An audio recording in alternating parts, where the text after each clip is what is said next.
Don't be alarmed, we're Negroes.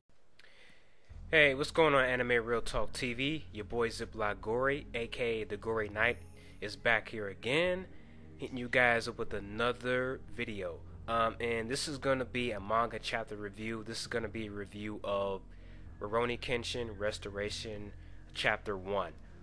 Before I get into the review, I want to talk about this. Some people were saying this is a tie-in to the live-action film, which just came out in Japan. Some people were saying that this was just like a reboot, and it's gonna be coming out like monthly. And others were saying that this was like a tie-in to the new OVA that they just came out, the OVA where they redid the Kyoto Shishio arc. So I didn't know what to think about this, and honestly, I probably wasn't gonna check it out because I'm like, I have the original series, I have all the mangas, and I really didn't see a point in rebooting this series. I'm like, why would you want to reboot this? It's fine the way it is. So I saw it online. I was like, let me check it out just for the heck of it. And I decided to just think of it as a alternate universe story. I mean, it's still the same author and artist Nobuhiro still writing and drawing it. So I decided, what the heck, this is his different take on his own series. Let's see what he has to offer. This is a pretty long chapter, 47-page chapter, and it's pretty much kind of the same.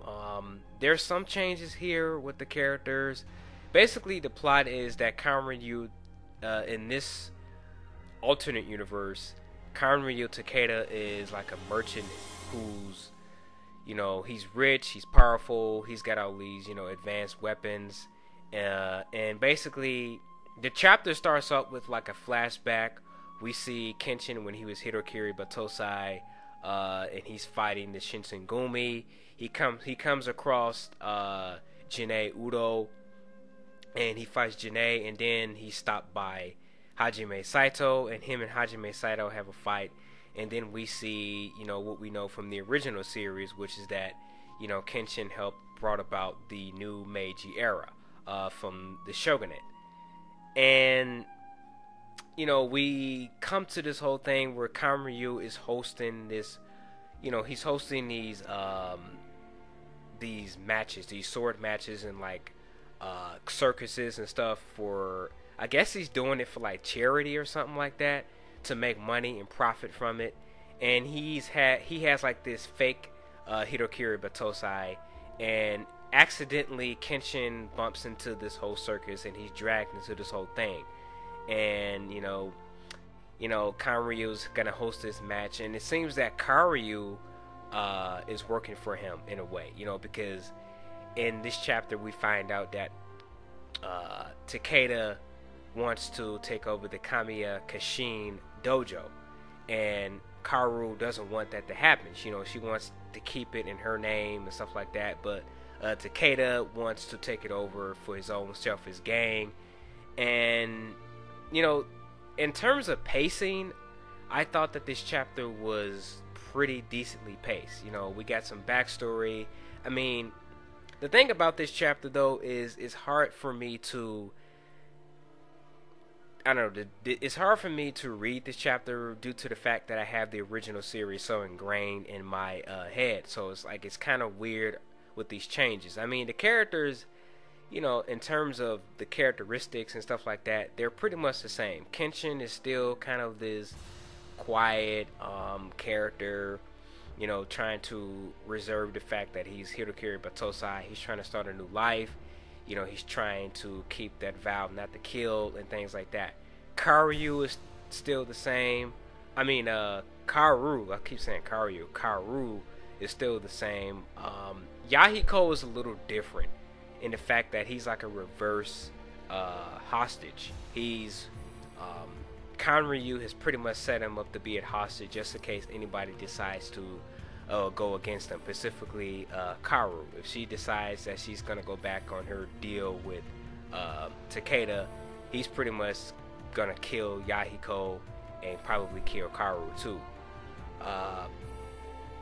And then we have like this guy, like I said, who's pretending to be Hitokiri Batosai. He's like this big, masculine guy who has like this, big ass sword and whatnot. I actually thought his design was pretty cool. If he wasn't a bad guy, he looks pretty cool and stuff like that. And then we get to the part where Kaoru pretty much decides that she's gonna. Kenshin pretty much decides that he's going to help Kaoru in her efforts to stop Kaoru Takeda. What was weird about this is that apparently Kaoru has Saito, Sanosuke, Janae, and some members from the Genchu arc in the original Kenshin series working for him, which I thought was weird, especially for somebody like Saito. And unless Saito is pretending to work for Takeda like he did in the original series, where he pretended to be a bad guy in order to get Kenshin to revert back to Batosai and show his full potential. He was trying to get Kenshin to become a killer again, so that he could aid him in fighting against Shishio. Unless Saito is doing something like that, I don't really see him working for Kaoru Takeda. We didn't see Aoshi Shinomori because Aoshi, was working for Kaoru in the original series to show his power. He wanted to fight Kenshin. He wanted to prove that he was the best, that him and the Aniwama group were the best among the best fighters. So I don't know what's up with that. That was weird for me. Sanosuke I can see kind of working for Kaoru Takeda, because Sanosuke was a ruffian, when he was Zanza. We didn't see Sanosuke's big sword. I forgot the name of it. I can't believe I forgot the name of it. I believe it was the Zanbato. We didn't see that, so it looks like he's already just going to be using his fists. He's just going to be a ruffian unless he has a sword hidden somewhere underground or something like that. I don't know. It's strange. It was a weird chapter for me, like I said, because I know the original series, but the changes he did make to the series I thought were interesting, to say the least. But it's a bit weird that you have all these bad guys who were just working for Kaoru, because I never saw Kaoru as anything important. He was just like a one-shot villain. They took care of him. The only thing he really did was he killed off Aoshi's men. Hanya, Shikijo, and all of those people. But other than that, I never really liked Kaoru Takeda as a villain. But maybe he's got something else planned for the character. Like I said, I thought the pacing was pretty decent overall. The artwork was really improved. I really liked the sword fighting and stuff like that. When the characters got angry, it was really cool. He showed off some of Kenshin's moves. Ryososen he used in this chapter and things like that. I'm really interested to see what he's going to do with the bad guys, though. I'm really interested to see what Janae is going to do, because Janae seems like he's working on his own, but he's also working for Kaoru. And he just seems like he's even crazier than he was in the original series. He just seems like he just wants to kill, just fight, just for the heck of it. All the other characters, like I said, though, everyone seems the same.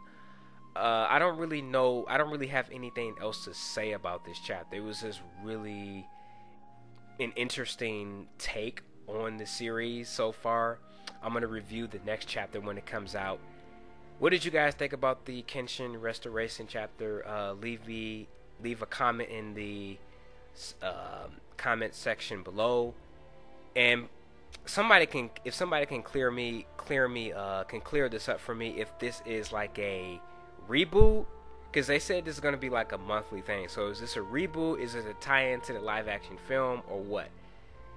That'd be cool if you guys can clear that up for me. Other than that, bloody days, gory nights. I'll catch you guys on the flip side, and I am out. Peace.